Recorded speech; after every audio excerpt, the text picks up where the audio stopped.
Hey there, parents. Want to help your kids get a head start in math?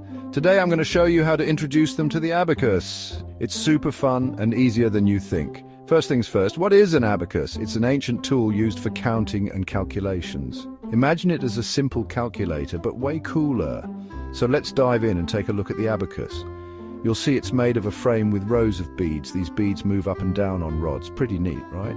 Now let's talk about the basics of bead movements. Each row on the abacus represents a different place value. The first row is for ones, the next for tens, then hundreds, and so on.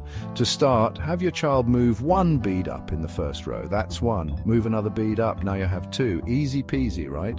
When you get to 10, you'll move one bead up in the next row. This represents 10. So if you have one bead up in the tens row and three beads up in the ones row, you have 13. Simple, isn't it?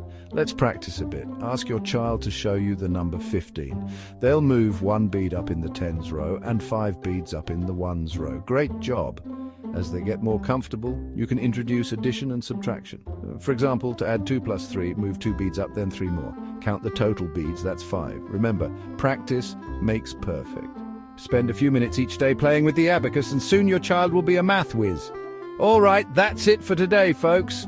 Thanks for watching and happy counting. Don't forget to hit that like button if you found this helpful. See you next time.